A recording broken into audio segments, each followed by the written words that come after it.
All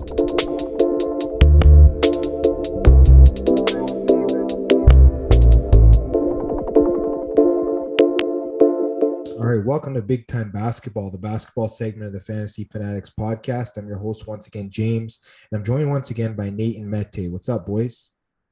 So, Heyo. All right, in today's episode, we're going to talk about NBA Allstar Weekend. We're going to recap the different competitions they had on Saturday night, then recap the Allstar game on Sunday night. Then we'll talk about our fantasy pickups for the week, and then we'll preview the games that start up again on Thursday. So how does that sound? good. Yep. All right, let's get right into it. We'll start with Saturday. Three major competitions we'll talk about. We have the slam dunk contest, the three-point shooting competition, and then there was a general skills competition. So I guess we'll start with the dunk contest. Obviously, a lot of people said it really didn't live up to the hype. I guess you can debate that. I know there were a lot of missed dunks this year. I guess we'll go through the different guys participating. So Obi Toppin, obviously the winner of the competition from the Knicks. Then we had Juan Toscano-Anderson from Golden State, Jalen Green from Houston, and Cole Anthony from Orlando. I guess, Mete, I'll get to you first. I guess any general thoughts out of the dunk contest? Yeah, it was a pretty tough dunk contest, like you said, a lot of missed attempts. But I feel like the main problem with the dunk contest is there's already been so many dunk contests that it's kind of hard to be creative at this point. So yeah, I think I only saw one dunk that I didn't see before, and that was Obi Toppin's last dunk, I believe, where he went off the backboard and then dunked it in. So yeah, I think it's just really tough to be creative at this point, but I think it was an okay dunk contest considering all the misses.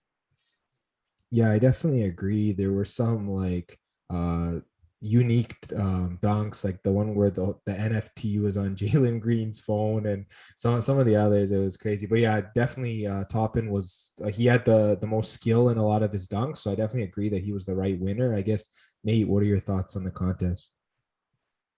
Well, I guess it's kind of hard to, get a good roster of dunkers, especially considering, just like compared to Aaron Gordon and Zach LaVine. I think that was the last really, really good dunk contest. And then before that, there were like average kind of dunk contests. 2011 was all right, and then you'd have to go like pretty far back in order to get some good dunk contests. So just good dunkers for a dunk contest is hard in general. I think some people are saying John Morant should have been in there.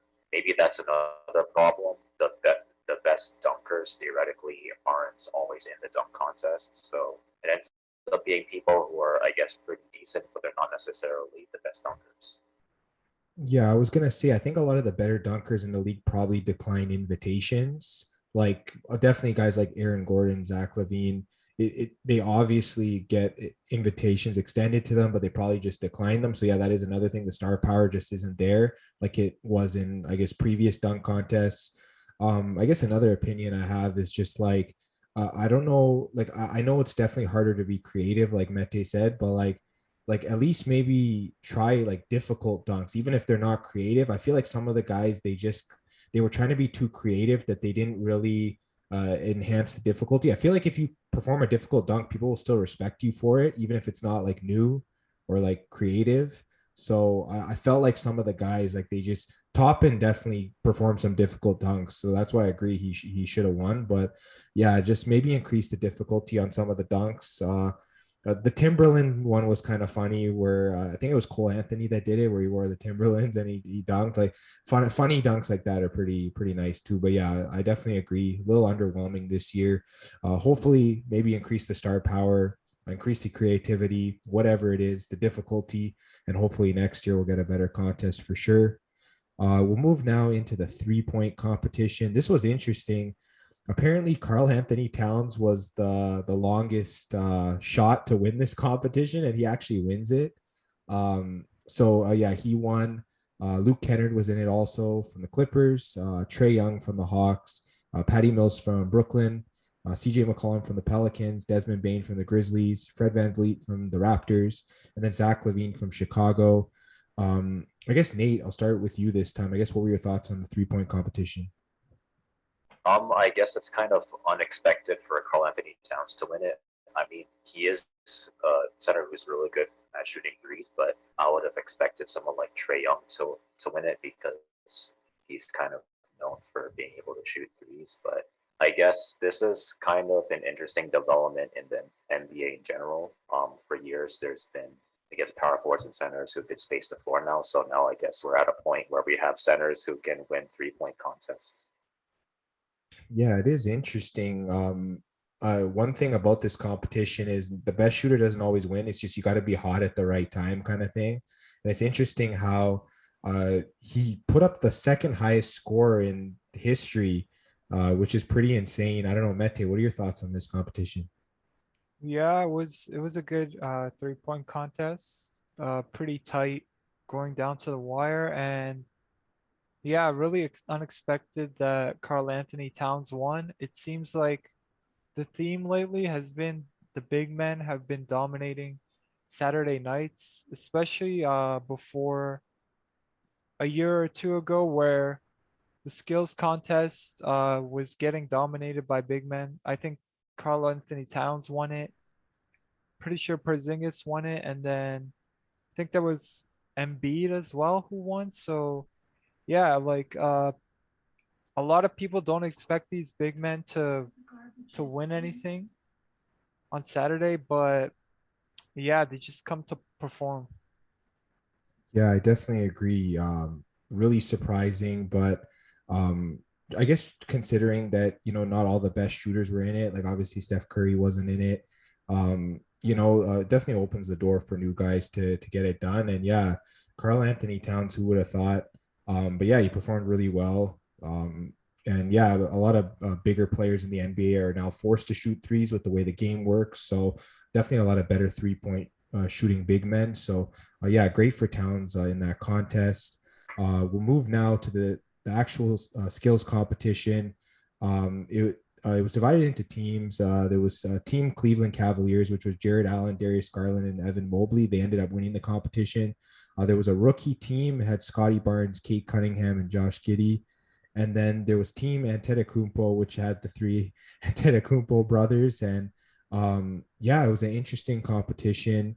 Yeah, Mobley ended up hitting, I think it was a shot attempt from half court, which was pretty interesting. I guess, Mete, what were your thoughts on this whole thing? Yeah, I liked it actually. It's not the typical skills challenge we see pretty much every year, but yeah, I like the fact that NBA is willing to get creative as I feel like a lot of people they don't like All-Star Weekend anymore as it kind of feels repetitive, but yeah, this was kind of nice of them. I like the teams as well, like Team Cavs, Antetokounmpo's. It was pretty nice. Like uh people usually don't see on the same team like the rookies and Antetokounmpo's. It was nice to see them team up and try to win the skills challenge. Yeah, definitely a lot of fan service in this competition. So, yeah, of course, you have the hometown team. You got a rookie team because people like to see that. And then you got a team with all brothers on it. That's great for TV. They want to get viewership. That was the goal. So they did a good job with that. I guess, Nate, what are your thoughts on the competition? I guess it's interesting that the rookies were able to go to the final rounds, and I guess unfortunately they lost to the Cavaliers in the skills competition. But I guess it just kind of shows how talented this year the rookies are. Yeah, I mean, it ended up making for great TV. Like, you get the hometown team winning it all. It's great for the fans that are in the building as well. Yeah, it just ended up probably being one of the better competitions out of the 3, in my opinion. Definitely 3-point shooting competition is always great because especially when a winner that you don't expect ends up getting it done, like Towns. And of course, the dunk contest. Of course, there were some decent dunks, Mete, like you said, but I guess just other than that, I really didn't meet expectations. But I mean, there were still a lot of highlights from the weekend. Obviously, we won't get into all of like the celebrity games and all that, but of course, you got Miles Garrett in there throwing windmill dunks down and all those kind of things, which is pretty cool. So, yeah, a decent skills event this year. But yeah, now we'll move into recapping the actual All-Star game, which was a pretty great All-Star game, to be honest. I definitely think with this new format, they definitely improved things. They've made the game a little more interesting. Obviously, the players, they fool around at the beginning, but they definitely, started focusing on scoring a lot more. The game definitely got tighter as we got down, as you can notice by the breakdown of the score. Team LeBron ended up beating Team Kevin Durant 163 to 160. So I ended up being close in the end. In terms of point leaders, Steph Curry led Team LeBron with 50 points. He had a huge game. Obviously, he won MVP. Then Joel Embiid led Team Durant with 36 points. Embiid also led his team with 10 rebounds, while Giannis Antetokounmpo had 12 for Team LeBron. Trae Young had 10 assists to lead Team Durant, while Nikola Jokic had 8 for LeBron's team. I guess, Mete, let me start with you. I guess talk about Team LeBron, talk about the All-Star game. I guess, what are your thoughts? Yeah, LeBron, he keeps his perfect record of 5-0 ever since the format changed to the draft that we're used to seeing now. He's been a captain of every single team, and he definitely comes prepared. He picks the best team year in and year out, and yeah, he's still perfect. Like you said, it was a pretty good game. Like at the start, like pretty much all All-Star games, there's like zero defense being played, but in the fourth quarter, they start locking down and they're going hard for the win. And LeBron got it done for his team at the end with a crazy fadeaway shot. So yeah, it was a pretty good game. Like it'd be better if they play defense the whole way, but I don't know. That doesn't seem like a realistic thing right now. So yeah, and Stephen Curry, he was going crazy, I think, in the third quarter where he's just making every three. So yeah, and I'm pretty sure he won MVP. So shout out to him as well.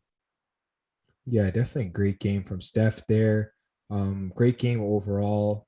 It's nice to see them finally lock down and play defense in the fourth quarter, like you said. I guess getting to you, Nate, just talk about, KD's team and I guess just the whole game in general. I guess it was just kind of an interesting game. I guess there wasn't really too much on the line until the fourth quarter, like you guys said. So people weren't really trying too hard. But I guess that's kind of a little bit of the drawback of the All-Star game, since it's, I guess it's kind of like supposed to be like a dream matchup of, like, if you had like a fantasy roster in real life and they played for real, how would it look like type of situation. But since people aren't really trying until the fourth quarter, it kind of takes away from that a little bit. But it's kind of understandable because you don't want the players to get injuries through the last half of the season. So I guess it's just kind of how it works. Yeah, I definitely agree. I think that's why a lot of people they give a lot of flack to the Pro Bowl in the NFL just because they barely touch the players when they tackle them and so on. And yeah, I guess similarly here, obviously basketball is a little easier to play because it's not as physical as the NFL is. But yeah, I think that the way they've added this new format with the whole target score thing and everything, yeah, I definitely think it's made the game a lot more interesting. Like Mete said, teams start to lock it down there in the fourth quarter as they're trying to achieve that target score. Yeah, it's a lot. It makes it a lot better for TV, especially. We saw a lot of crazier dunks in this game than we saw even in the dunk contest, which was pretty interesting. People trying different alley oops and different things. So, really cool overall game. I think the weekend, outside of maybe the dunk contest, which disappointed a lot of people, I think it was a pretty good All-Star weekend. Definitely Cleveland fans were really happy to see LeBron again, mostly from what I saw. Obviously, some fans are still a little salty, but it is what it is. Yeah, of course, Steph Curry also got the fan service, all the booze and it was funny that he ended up winning MVP. But yeah, at the end of the day, it was a great All-Star weekend. Definitely piqued my interest for sure, as well as most likely both of you as well. So yeah, that's pretty much our recap of the All-Star weekend. So we'll move right into fantasy basketball pickups for the week. I guess Mete, I'll start with you. Who do you have at guard this week? Yeah, so for point guard, I went with Cameron Payne of the Phoenix Suns. He's point guard and shooting guard eligible, and he's only 36% rostered at this point. And yeah, I feel like now that Chris Paul is out at least 6 weeks, Payne should be the starting point guard for the Suns at this point. And yeah, he's already averaging respectable numbers: 10.5 points per game, 3.6 assists, 1.13 made, and then 86% free throw percentage. And that's with his reserve minutes. So he's going to get more minutes now. The numbers should go up with the minutes. All right, and I guess Nate, I'll move to you. Who's your guard pickup for the week? I guess for the week, you can maybe take a look at KCP. He's been getting more minutes, I guess, because Bradley Beal is still injured. So there's more minutes to go around for the rest of the team. And he's been showing some pretty good upside. I think he got 27 against the Pacers. He ended up getting double digits for, I think, 4 straight. Against the Nets, he didn't really do the best, but he should be having a decent schedule for the next week. So, well, 36% rostered, so he's definitely there those weeks. All right, and I guess my guard for the week is Cam Thomas of the Brooklyn Nets. Obviously, he's just been going crazy lately, especially with Kyrie Irving not in the lineup every game. I think 6 out of his past 8 games, he scored over 20 points, which is insane production. 3 out of his past 5 games, perfect free throw as well as field goal. It's very good. He's averaging 4 or 5 rebounds a game, 2 or 3 assists per game. He gets steals as well, low turnover rates as he's only turned over the ball twice in the last 3 games. So you're getting prime fantasy contributions from this guy. Obviously, Dragic signed in Brooklyn. So we don't know what his role is going to be, but as of right now, Cam Thomas, he's getting minutes and he's making the most of it. So if you see him, lying around your waiver wire, he's not even 40% rostered in Yahoo leagues yet, and he's dropping 20 almost every game. Especially if you're in a points league, you better add him. Or if you have like Ben Simmons or Kyrie Irving, you definitely need to handcuff a guy like Cam Thomas. I guess Mete, I'll move back to you. Give us your forward pickup for the week. For forward, I went with Denny Avdia of the Washington Wizards. Shooting guard, small forward, and power forward eligible. And he's sitting currently at 21% rostered. And yeah, last 3 games, Avdia, he's had in all 3 games 30 plus minutes. And he's been putting up great numbers, as during the last week, he shot 100% from the free throw line, 1.5 threes a game, 13.5 points per game, 7.5 rebounds, on 1 steal and block. So yeah, there's a lot of minutes available for him now, and he's making the most of it. All right. And I guess, Nate, I'll bounce to you for forward. I guess, who do you have for the week? I guess people could take a look at Lonnie Walker from the Spurs. He's about 8% rostered, so he's a pretty good a value pick for deep leagues. He gets a lot of minutes. He gets a lot of volume, which is pretty important. So even if his shooting's not necessarily the best, he can still get double-digit points for you. He's mainly a scorer. He gets steals sometimes. He gets a little bit of rebounds, a little bit of assists. His turnover rate is pretty low, so that's really good as well. So if you need, I guess, a scorer, then Lonnie Walker is pretty good, especially.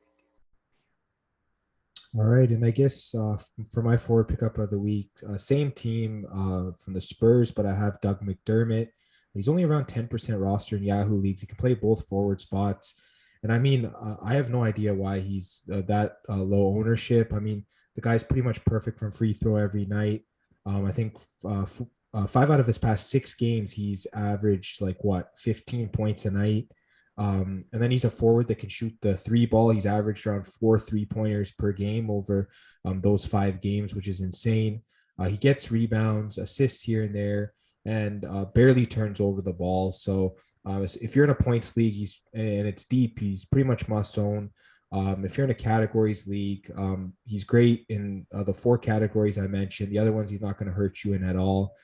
So definitely go pick up a guy like Doug McDermott before his roster ship goes up. And I guess moving to centers now, Mete, I'll get to you. Who's your center for the week? For center, I have Isaiah Roby of the Oklahoma City Thunder, currently 5% roster, and he's only center eligible. But it was either last episode or 2 episodes ago where I was talking about Trey Mann and Darius Baisley for pickups, and how the Thunder have been experimenting with a lot of lineups lately. And yeah, the benefitor in this scenario is Isaiah Roby. He's been the Thunder's starting center in the last couple of games, and he did all right. But his most recent outing, he put up great numbers: 17 points, 12 rebounds, 3 steals, 1 block, and he can shoot the three. He made 1 3. So yeah, if you need a center, there's not a lot of like good centers on the waiver wire. I think under 50%. Isaiah Roby, I think, is definitely worth a look. All right. And Nate, I'll bounce to you. I guess give me your center pickup for the week. I guess for the week, you can maybe take a look at Thomas Bryant from the Wizards. I guess as long as Porzingis is out, Thomas Bryant should be able to get a decent amount of minutes. He doesn't get the most minutes, but he makes the most out of what he has. His field goal percentages have been pretty decent. His points have been decent. His rebounds have been okay. So, and his turnover rate is really low as well. So I think he's a pretty good value pick, especially for All right. And I guess my center pickup for the week is James Wiseman of the Golden State Warriors. Obviously, he's coming off of a major injury. He's currently rehabbing in the G League. It looks like he's going to be called up soon. How soon, we don't know yet, but definitely a guy that can step into the starting lineup and produce. And on playing with a team like Golden State, the production is going to be there if he's a starter. It's definitely a gamble that you should be taking. So if you see him on the waiver wire, he's only around 30% rostered, go throw him in your IR spot at the end of your bench. Because if he hits, he'll be a great help for you in the fantasy playoffs this year, as he should be able to find his way into the rotation by then, possibly as the starting center. So definitely go pick up James Wiseman right now while he's still available, because it definitely can be worth it in the end. So yeah, that's going to be the end of the fantasy basketball pickups for the week. Let's move right into the recap or into the preview. Sorry, and we're going to preview the Thursday game slate. NBA action kicks off that day. So we'll start with the first game here. We have the Cleveland Cavaliers at the Detroit Pistons. The Cavaliers are favored by 8.5 points. Mete, I'll get to you. I guess which side do you like here? That's a kind of a big line, but I don't know. The Pistons, they haven't been playing too well lately. But it's after All-Star break, so maybe something changes. And usually I like to stay away from the big lines, so I'll go with the Pistons. All right, Nate, I'll bounce to you. I guess which team do you like here? normally the team that's been having, I guess, a better, like they have like a win streak or a better record in the past few games, or they have like a better roster overall. You kind of give it to the Cavs, even though it's a big spread. But both teams have plenty of rest. It's 8.5, so if it ends up being 8, then the Pistons will barely cover. So this might be like the 1 week that you might be able to pick Pistons. Yeah, I think I might side with Cleveland here. I just feel like, just taking a team that's just better.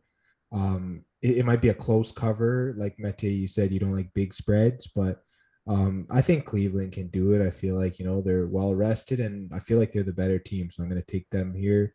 Moving to the next game, Boston Celtics at the Brooklyn Nets. Celtics are favored by around 5 points. Nate, I'll get to you first this time. I guess which side do you like here? It's going to be difficult to say, especially considering the Nets just recently made some acquisitions. So I guess it'll depend if the acquisitions are available, but if they're not, you can probably take the Celtics. Yeah, I guess Mete, what are your thoughts on that? Which side do you like here? It's another tough one. The Celtics were insanely hot, but then they lost their win streak to the Pistons. And the Nets, they're without KD. Kyrie should be out as well. I think they're home. So it's really a tough one. So yeah, I think I'll just go with the Celtics because they got their star players available. Yeah, I was gonna say Boston's looked a lot better lately. I definitely think they're playing like one of the stronger teams in the East right now.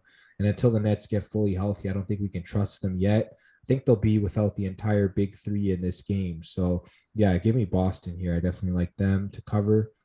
The next game, we have the Phoenix Suns at the OKC Thunder. The Suns are favored by 10 points. Mete, which side do you like here? It's another tough one. Bigger line. I think I'll just go with the Thunder, sorry, because like I said, I'm not a big fan of the bigger lines and yeah, the Suns just lost Chris Paul, their second best player, so that's a tough blow. Yeah, I definitely agree. I think I might go with OKC here as well. Just considering everything, Chris Paul being out, considering it's a big spread. OKC can pull some surprises every once in a while, so maybe this is the game they're going to do it. I guess, Nate, what are your thoughts on that? I mean, at the point guard spot, they are down to Aaron Holiday and Alfred Payton, but at the same time, their other starters are still in. They do have Devin Booker, they do have DeAndre Ayton. So I feel like they still do have enough strength to, I guess, cover this in theory. So I guess I'll go with the Suns. Yeah, I mean, they have a deep bench, guys like Cameron Payne and others. So, I mean, it is possible that they can definitely cover this game, definitely be an interesting one to watch for sure. And then getting to the next game, we have the Atlanta Hawks at the Chicago Bulls. The Bulls are favored by 4 points in this game. Nate, I'll bounce to you. I guess which side do you like? 4 points isn't too much, especially, um, I guess, for the Bulls. The Hawks are a strong team, but at the same time, the Bulls are at home. The Bulls themselves are a really strong team. They have a 5-game win streak before the All-Star game, so with the Bulls. Yeah, I think the Bulls have taken every game this season against the Hawks. And I think they've covered both of those games as well. So I think I'm just going to pick Chicago to keep rolling. I guess, Mete, what are your thoughts? Yeah, I'm with the Bulls as well. Like Nathan said, it's not that big of a spread. They're at home. 5-game win streak. Everything for me points towards a Bulls win and a cover. All right. And we'll move on to the next game. Memphis Grizzlies at the Minnesota Timberwolves. The Grizzlies are favored by 2.5. I guess, Mete, which side do you lean here? This is another tough one, I'd say. The Timberwolves, I like what I see from them. They're playing pretty good this season and they're at home, but yeah, the Grizzlies have been amazing lately, so might as well just stay with the Grizzlies. Yeah, I think I might want to side with the Grizzlies as well. They've definitely been really solid this year. This game's definitely going to be close. I definitely like Grizzlies to win, and yeah, I think I'll pick them to cover as well. I guess, Nate, what are your thoughts on that? I guess the Grizzlies are good enough and the spreads are low enough that they should be covered at 2.5. So go with the Grizzlies.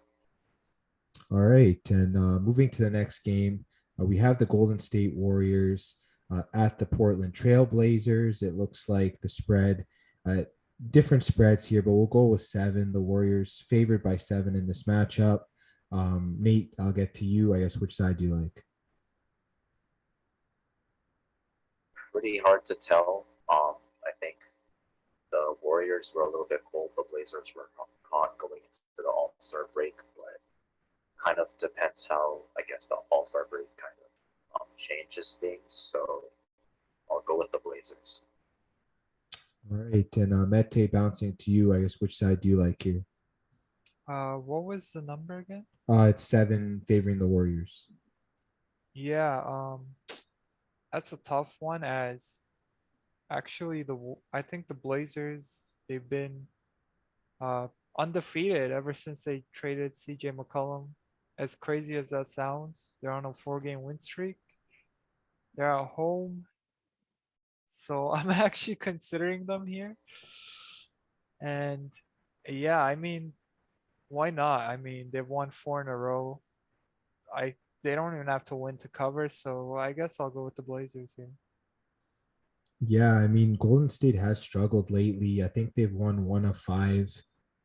They haven't covered in any of those matchups. So um, I don't know. I just feel like the break has to do them some good. They definitely can't be as bad as they were going into the break. Um, I think they'll definitely be able to win this game. I don't know if they'll cover. I'll just take them to cover just because I feel like they should be turning a corner after the All-Star break. Obviously, Portland could continue their run of terror there in the West, but yeah, I'm gonna go with Golden State here. And then moving to the late game, uh, it's the Denver Nuggets at the Sacramento Kings. It looks like the Nuggets are favored by 4.5. Mete, getting to you, I guess which side do you like there? Yeah, I gotta go with the Nuggets here.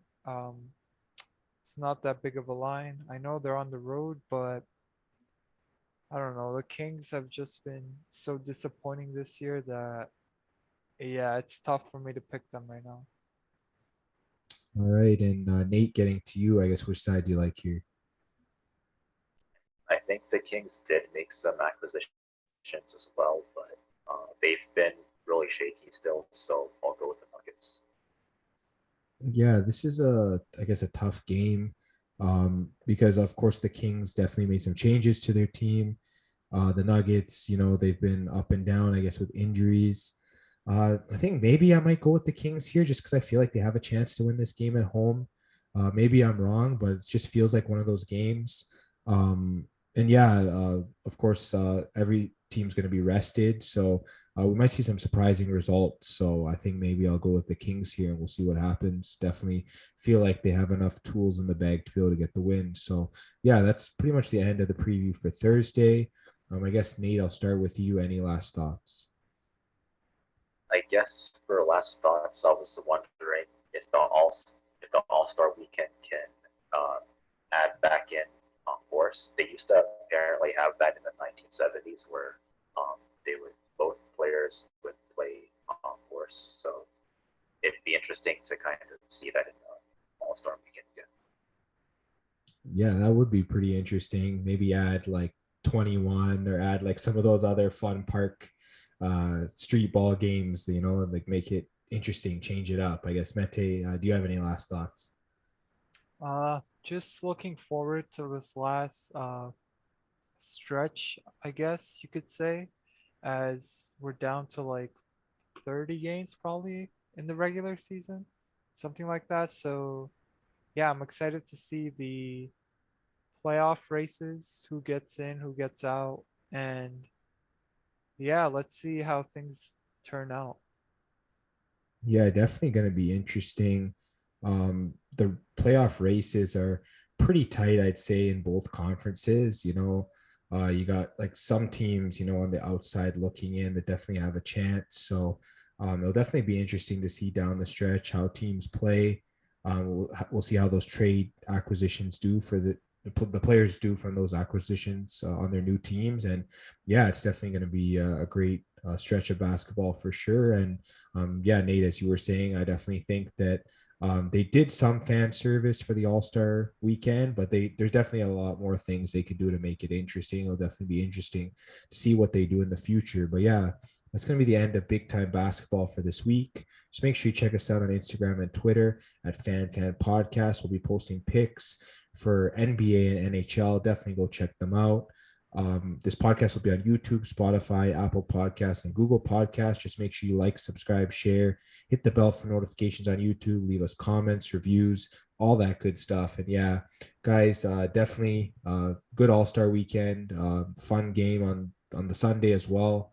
And yeah, we'll talk to you guys on the next episode.